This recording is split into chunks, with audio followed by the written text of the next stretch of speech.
Book now at dreamsresorts.com with savings of up to 40%. Only E.T. is rehearsing with Mira and Gleb to this familiar tune. Let's go, time after time. Oh, bet $5 she has that blue dress. You're going to give me my money on TV. All right, before we go, what is next for the firm now that Charles is in charge? Well, all will be revealed in our new ET special. Happening now. Former Congresswoman Gabby Giffords is in Uvalde for the very first time today. Coming up here, the reason behind her visit and what her organization is hoping to change. There is no place in the world like Morgan's Wonderland. It is so unique, but just because it's unique doesn't mean there can't be more. I'm Max Massey. We're going to tell you about a new $6 million expansion. It's nice to see some activity on the radar screen, and we're going to have more opportunities. I'll jump into that and when is our best shot at some rain in just a bit. The News at 5 starts right now. First at 5, a renewed push for change in Uvalde as former Congresswoman Gabby Giffords visited Robb Elementary for the first time since the massacre on May 24th, 2022 took the lives of 21 people. Giffords, a gun violence survivor herself, started a prevention organization following the Sandy Hook shooting. She's assembled a team of gun control advocates, all working to make sure that Uvalde is the last mass school shooting ever. Lee Waldman with what they are bringing to South Texas and why the need for help there long after this tragedy is strong as ever. Superman. With hero teacher Irma Garcia's photo smiling back at her, former Congresswoman Gabby Giffords took in the 21 crosses outside of Robb Elementary for the first time. Sandy Hook, the first one, and this is the last one. It seems appropriate. Giffords has been an advocate for gun law changes since her own shooting in 2011. She then co-founded Giffords, a gun violence prevention organization following the Sandy Hook shooting in 2013. So sad. So sad.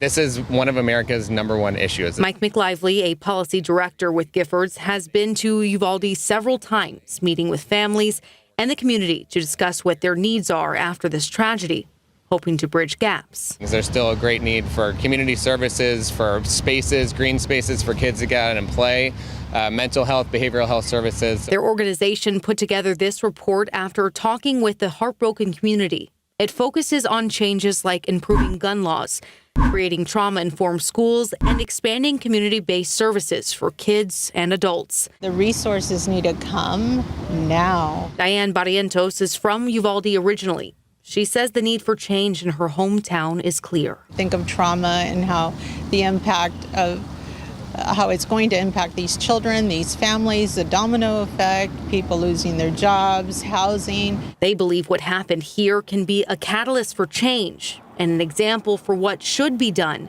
when it comes to supporting a community ripped apart by a mass shooting. Yes, yes, yes, yes. Let's get her done. Lee Waldman, KSAT 12 News.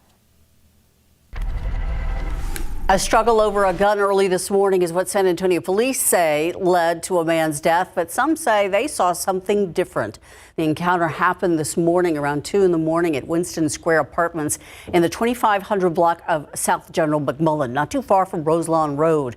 Chief William McManus says an officer saw 34-year-old Ruben Garcia displaying a gun in his waistband and tried to stop him. McManus says Garcia ran, the officer gave chase, and at some point the officer used his taser, but it did not have an effect on Garcia, and the two men began to struggle over the gun. At some point during that struggle, the officer stepped back and shot the individual. What led up to the actual shooting is up for debate, according to one witness who says he too was almost shot. He didn't pull out a gun at all. Like, he was laying on the floor and with his hands like that, and when his hands were like that, that's when he started shooting him in the back. He pointed at us and we're like, hey, we're just, we're coming because we heard a bunch of commotion. McManus says the department still is conducting a full investigation into what happened, which includes reviewing that video from the officer's body camera. New at 5, 3 weeks after a man died after being attacked by a dog, SAPD and Animal Care Services investigating another dog attack. An Amazon driver's daily route met with that unexpected surprise, a delivery driver attacked by a dog.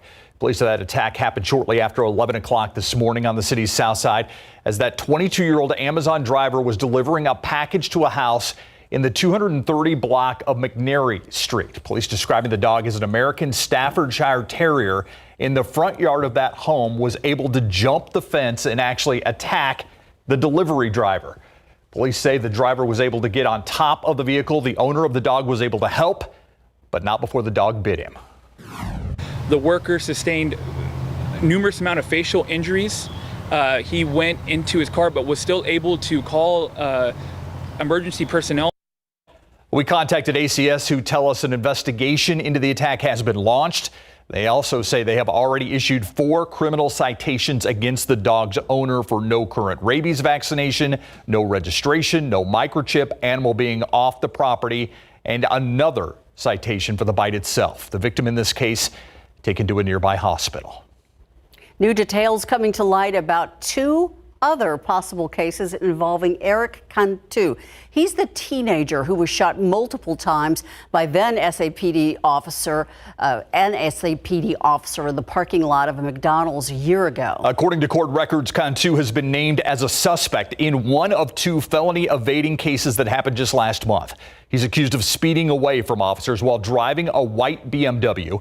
In the first incident on September 2nd, officers say he hit 100 miles per hour in a 65-mile-an-hour zone. According to the report, instead of pulling over, he performed, quote, evasive maneuvers, unquote, and began traveling even faster. The officer then backed off. That investigation is pending, and the report states that Cantu has not been positively identified as the driver. In the second incident, 6 days later, Cantu is accused of speeding away from a bike patrol officer downtown at a red light. The officer reportedly told him and motioned for Cantu to stop. Cantu is expected to be in court later this month. Right now, Edgewood ISD officials preparing to host another community meeting to discuss plans to close some of that district's campuses. The closure is not finalized, but they're only proposed at this point. If approved, the plan would see as many as 10 school campuses closed within the district. A committee will take public comments into consideration, then make recommendations for the school board to vote on in November. The community meeting set to begin in a little less than 30 minutes. It's happening at Memorial High School, located on Memorial Street near Northwest 34th Street.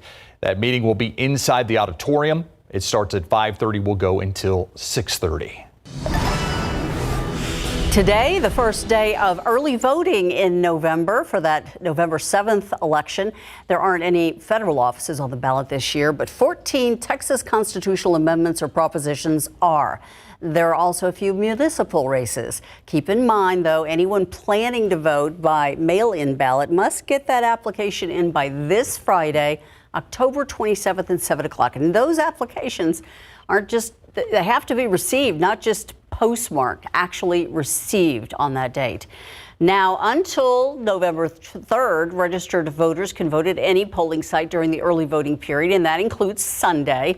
Election Day is November 7th. If you'd like a complete list of those amendments and other items on the ballot, you can scan this QR code.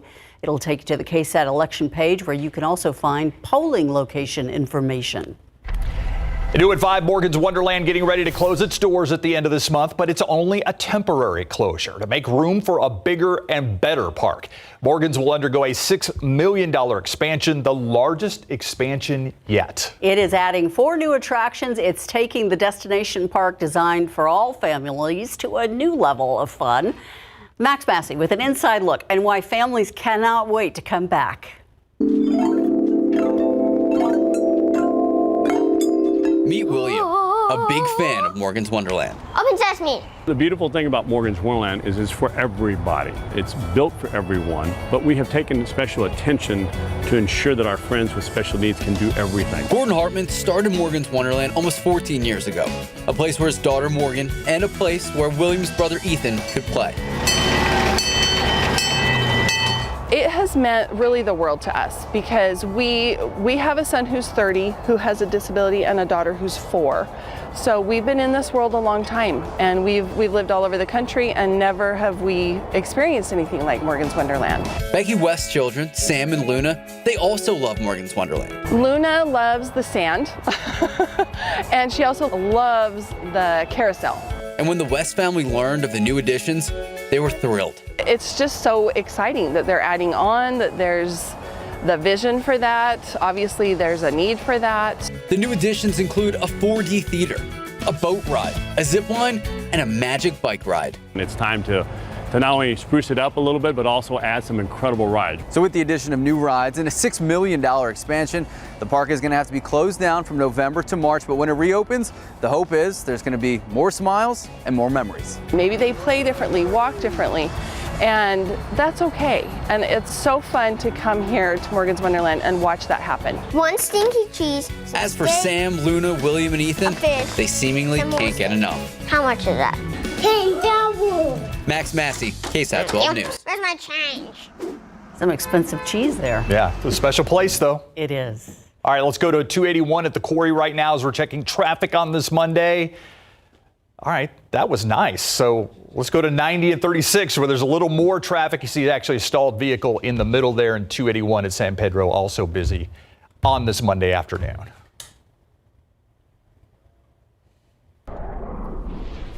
All right, we look outside today and we have a few showers out there. Not as much as what we had earlier this morning, but we do have some pockets of rain, especially off to the east of San Antonio. Not a whole lot to talk about. Just a few hit or miss, mostly miss showers. Some of them quick little downpour, especially just east of 181, just outside of Poth and Floresville, north of Yoakum as well, outside of Stockdale and even towards Smiley.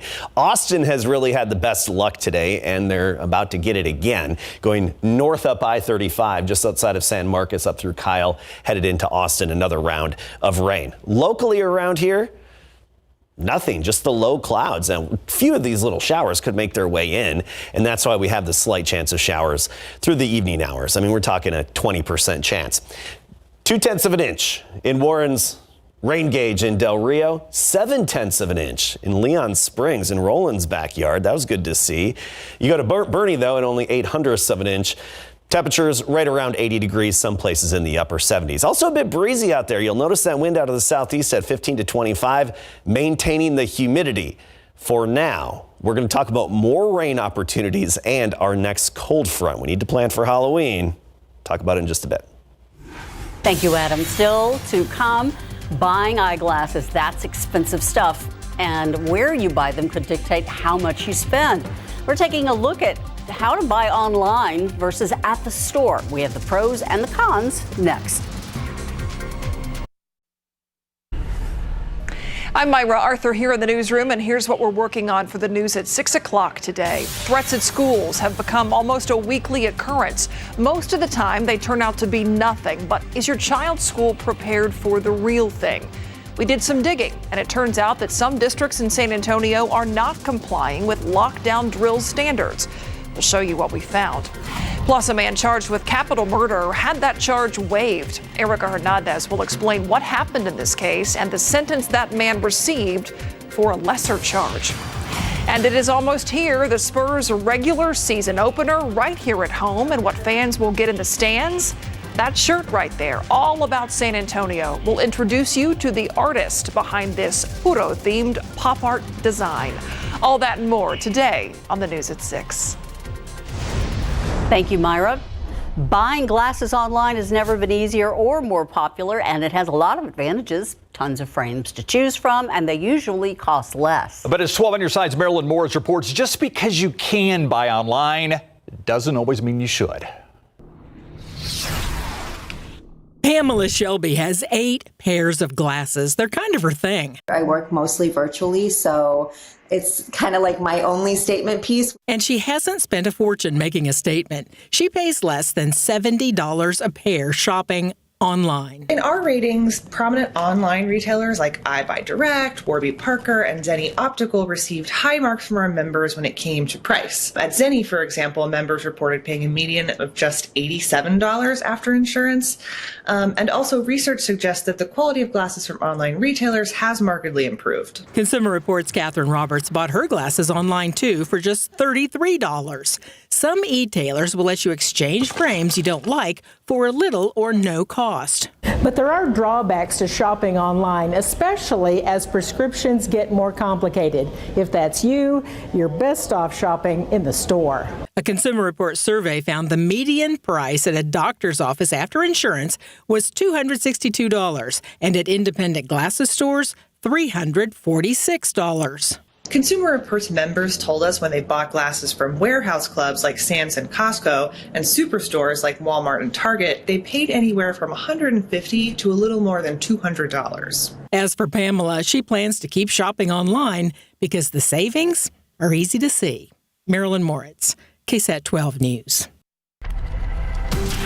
Take a look outside with live cam. Some folks got some nice rain today. In downtown, it has felt like it wanted to rain all day. Yeah, it's looked like that all across town, really, where we just, it's gray and you think it's going to rain at any moment. And it was damp early this morning when even if you didn't have the rain, you had the little bit of dampness. Now, we have more opportunities for rain. We're going to get into that. But first, I want to get into our weather headlines. And keep in mind, we do need to plan ahead to Halloween, all right, a week from tomorrow. So let's get right into our forecast. Rain chances will be highest this week, Wednesday and Thursday, and I think even Wednesday night is included in that. Strong cold front likely to hit us early next week. In turn, we are anticipating temperatures to drop pretty noticeably at some point around Halloween. Right now, the timing says for Halloween, but of course, the timing can change a bit between now and then. So you look at our high temperature forecast. Tomorrow will be in the mid 80s, Wednesday mid 80s. That's going to be the rule, anywhere from about 84 to 85 the rest of this week and even into the weekend. We fall closer to 80 by this time next week for the high on Monday. But then the stronger cold front hits, and we could be talking high temperatures in the upper 50s by Tuesday for Halloween. So if you want to play it safest, if you're planning for your kids' outfits, definitely the warmer choice would be the better one for now. That's the way it's looking. Of course, timing on that is likely to change a little bit one way or the other. We have an article on KSAT.com that you can stay on top of, and of course we'll keep you updated here on air and online. You look at temperatures now, you see where most of the rain has been. West Texas in the 60s, even some 70s. We're in even 80 degrees in San Antonio. Let's go up to Canada, though. That's where the colder air is, and that's where it's going to be coming from, of course. Temperatures right now in the 20s to near 30. My favorite city, Saskatoon, Saskatchewan, 30 degrees right now. So that cooler air is slowly going to be working its way southward. And right now, there's all indications that this is going to make it to Texas. It's just exactly when is it going to hit. I mean, trick-or-treating is around and just after sunset next Tuesday, so we have to watch that specific timing, which we will be able to hone in on in just a few days. I think we'll hone in on that even better. But bottom line, right now for Halloween, we are expecting the temperatures to drop off quite a bit. So just be prepared for the cooler costume options, or I should say dress warmer, those costume options, and be prepared for that. As for rain, with that front, little too early to tell if that would be affecting any kind of trick-or-treating. Rain right now, we have a few isolated showers out there, brief little downpours, pretty insignificant, not drought denting by any means, but we'll take what we can get. Here's our futurecast as we go through time. We have a few hit or miss light showers again tomorrow, just like we had today. First thing in the morning, I think we'll have some areas of fog and then some of those light hit or miss showers. And then they'll come and go periodically throughout the day and into the afternoon, kind of like what we had today. But I think aerial coverage will be about 30% tomorrow. Then we're up to 40% Wednesday night and into Thursday. Better upper level support, that's why. And still some isolated chances Friday through the weekend. And then with the approach of that next front, we're going to start ramping up those rain chances again. Too early to tell, though, for trick-or-treating time a week from tomorrow. Dew point is 66 with that strong southeasterly wind off the Gulf of Mexico. Dewies are up, and it is going to stay humid all week long as a result of that strong southeasterly wind. Not until that roughly Halloween-ish cold front hits will we get rid of that humidity. All right, 84 tomorrow afternoon. We'll start the day at 72, 84 in the afternoon, mainly gray, 30% chance of showers. We're really just focusing on when and where these hit or miss showers will be happening the next several days. Nothing drought denting, but better than nothing. Thank you, Adam. All right, Spurs 2 days away from opening day, making some moves today. Larry. Yeah, so their 3 first-round picks from last year, we'll just call them the sophomore trio. There you go. They're going to come back for at least another season, next season that is, so that makes all 3 of those young men very happy. Plus, Jeremy Sohan is happy because he says bring on the Mavs. He loves the challenge of defending some of the best. And Taft and Jay is our game of the week. You will hear from the Raiders coming up.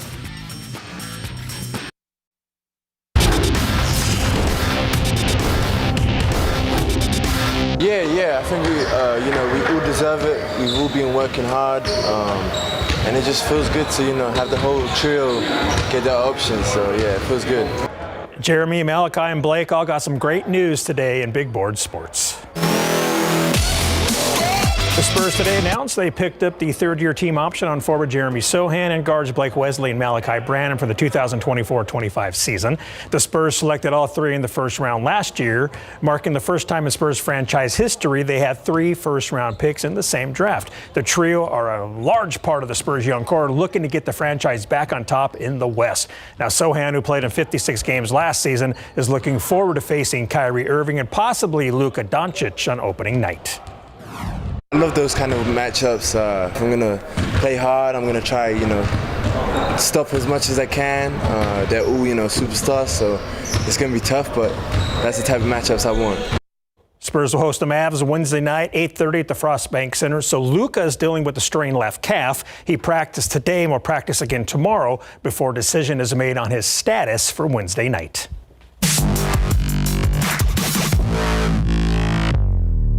The big game and big game coverage this Friday night. We'll see the Taft Raiders face the Jay Mustangs in District 29 6A action. We stopped by Taft earlier today for their 7:30 in the morning practice. The Raiders are 6-2 overall and 5-1 in district. After starting the season 1-2, the Raiders have reeled off 5 straight and are looking for more. If the Raiders win, then they'll face Harlan for a share of the 29 6A crown in 2 weeks. But first, they have to beat the Mustangs. Jay, I know that they're an extremely good team. They're a really good quarterback, and they could really run the ball well, but I think our defense will get it done. I know they're a great team. They got a lot of great players, great coaches, but they start both ways, so I think we're going to get them by doing that. The quarterback is really good, strong, athletic, got some really good skill guys, both offensively and defensively, and they're going to be a tough matchup. The Taft Raiders facing the Jay Mustangs Friday night at 7:30 at the Gus is our game of the week right here in KSAT 12, and we will hear from the Mustangs coming up tonight at 6. What a great matchup, too. Absolutely. And there's, 2 weeks left in the regular season, so it's such a huge game. Crunch time. Crunch time. Thanks, Larry. We'll be right back. I do want to point out, it's going to be a little breezy out there the next few days. We've got that wind out of the southeast at basically 15 to 25 miles per hour, and that's going to be persisting through the night and the next couple of days. Just something to keep in mind if you have those big Halloween inflatables that are becoming ever more popular. They need to be really tightened down quite a bit the next few days. At least some rain opportunities every day, best Wednesday, Thursday. So the giant inflatable pumpkin could end up at the neighbors if you're not careful. Lose your pumpkin. Who wants that?